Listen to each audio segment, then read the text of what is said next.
right, so we talked about Rookie of the Year. Let's go on to the next award prediction. Let's talk about what do you guys want to do? You want to do Defensive Player of the Year? You want to do? I'll go Depoy. Okay, you want to go Depoy? Alright, my Depoy, you'll like this. Mitchell Robinson. What? This guy. Wow. This guy. Keep it coming. Ridiculous. Okay, last year, as a rookie, 2.4 blocks, 0.8 steals as a center. Look, last year he had a 10% chance. 10% chance he would block a shot. Wow. That's ridiculous. And he's a rookie. It's the first time he's played against this kind of talent. Look, I know the Knicks were mixed about how good they'll be this year. Mm-hmm. I think it helps them getting all these vets where at least he'll have someone to help him out on defense at least a little bit. I mean, you saw Alfred Payton last night. Defensively, he was great. It's only going to help him out even more. I honestly think that he has a very good chance of winning, and I think, for me at least, he's my Defensive Player of the Year. It's a great one. Yeah. I like the pick. I really did not expect that at all. You got me out of left field, but and I don't hate the pick. Don't bring a baseball, man. You make me a whole But my Depoy of the Year, oh wow, I just read my Defensive Player of the Year is Joel Embiid. Now, I think he finished second last year behind Rudy Gobert. Embiid's impact on the defensive floor is incredible. I mean, he's an incredible defensive player.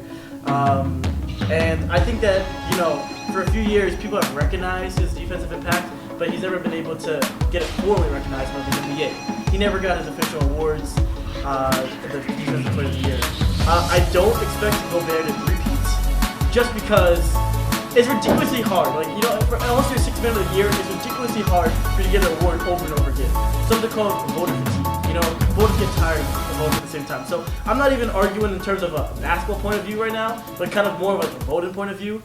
But let's talk basketball point of view as well, because we're on a basketball show. So, the 76ers, Sam knows, I'm very high on the 76ers this season. I think they have an amazing defensive lineup. No player is shorter than 6'6", I believe, or maybe even 6'7". I think Tobias Harris is the shortest player on that team. They have incredible length, like the Bucks, but they have incredible length and they have an incredible defensive lineup. I mean, Josh Richardson, Horford, Embiid, Simmons, that is a ridiculously defensive lineup. Their worst defender on that entire team is an average defender in Tobias Harris. So I think that, Joel Embiid's impact will be seen even more by all the other great defensive players, and then they'll look at him as the kind of person who's starting that. If the Sixers have a top 2, top 3, maybe even top 5 defensive in this season, I could 100% see him being Defensive Player of the Year. I think people are waiting to give him awards. Never been recognized formally. I think this is the season that's going to happen. That Joel Embiid's a great pick. Mitchell Robinson, I love it. I hope so. I mean, probably not for me. I hope so.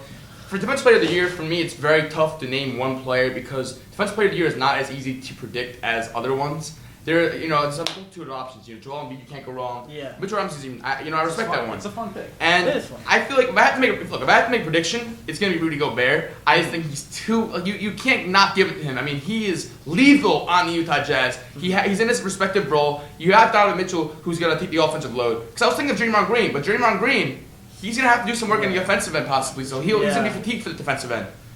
But look, I'll tell you who if I choose someone who I really want, who's a dark horse. We're talking about all these big men. How about Pat Beverly on the Los Angeles Clippers? Wow. How about Pat Beverly, the dog that he is? He's finally gaining the attention. He's finally garnering the attention he deserves. Because now in the playoffs, look what he did against Kevin Durant. Pat Beverly now has Kawhi Leonard and Paul George. That Clippers team, like the 76ers, I have to agree with you. Yeah. They are stacked defensively. I don't know how anyone's going to score on them. Clippers are stacked. Kawhi Leonard, Paul George, Pat Beverly, Montrezl Harrell. They are locked and loaded on the defensive end. And for Pat Beverly, I really believe it is time for the NBA to give the Defensive Player of the Year award to a guard. It is time. I've been waiting too long. Give it to Pat Beverly. Pat Beverly is a dog. He's a monster. He even defended LeBron on a couple plays in that season opener. Yeah, and he made dividends on LeBron. Mm-hmm. On LeBron James. LeBron James is 6'8". Pat Beverly is, a small guy. But you know what? I used to have this shirt. It was small but mighty. And Pat Beverly epitomizes that shirt. There's no one that really epitomizes that shirt better than Pat Beverly, just because of the dog that he is. So I'm looking at Pat Beverly as a dark horse to win the MVP. Pat Beverly as a dark horse to win the Defensive Player of the Year. But my prediction has to be Rudy Gobert. I'll keep it at that. Okay, listen, I like the pick. Rudy Gobert, I do like, obviously. Rudy Gobert, front runner. I agree with that. Pat Beverly pick is interesting. It's time. I know it's an out there pick, so I'm not gonna roast you on this one.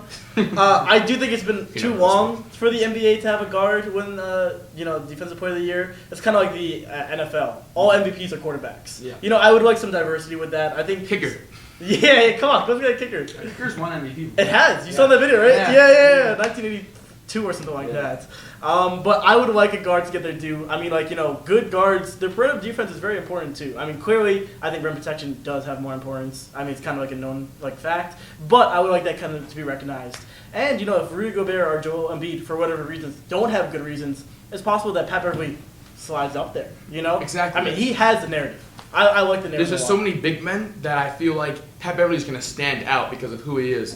Mm-hmm. Yeah, I think, look, Rudy Gobert, he does have a chance to win 3 times in a row. Dwight Howard did it. It's definitely possible, and I think obviously he's the front runner. With Pat Bev pick, I love it. I'm a huge Pat Bev fan. Yeah. But if anyone's going to win on the Clippers, it's going to be Kawhi. Yeah. And he's not, It's not going to be Kawhi. You don't think You're it's wrong. going to be Kawhi? You're wrong. You think it's going to be Pat Here's Bev? why. Listen. Kawhi Leonard.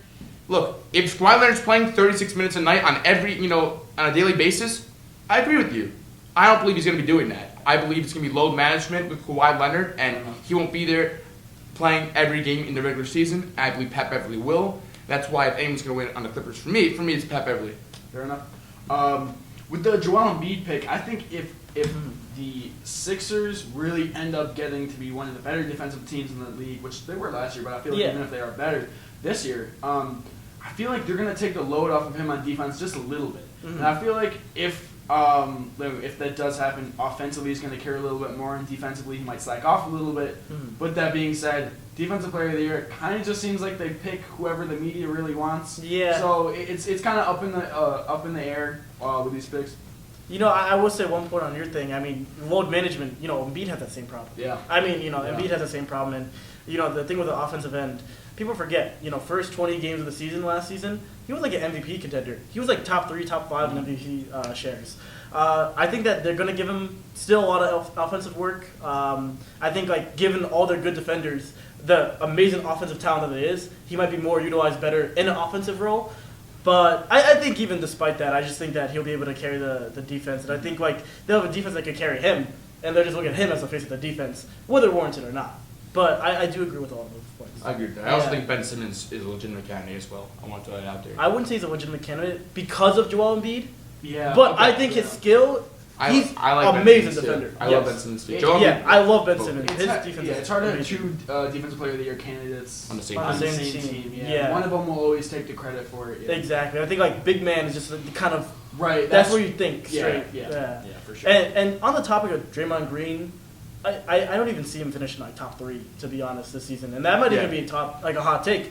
But to be honest, you have to look, when you're Defensive Player of the Year, it's not just your individual defense, but your team defense. If you're a great defender, but your team's still 15th in the league, people are not going to look at you that strongly. And we've talked about the Warriors' struggles with depth and with injuries with Klay Thompson. They're going to be missing a lot of key players, and they're going to have a lot of defensive problems. I mean, their defensive lineup is not that strong. They're playing double the offense, half the defense. Double the offense. It's half the defense. Might be a Yeah. So I don't even think he finished in top 3. If there's Vegas odds on that, I will bet on that because I think he has the talent to be, but I think the situation that he's in for this season, it's not going to happen. I mean, and just the offensive role. His talent's dropped off a little bit. It has. But I still think he's obviously a very good defender. But I agree with you. I don't think he'll be up there. Yeah, I don't think so either. I agree.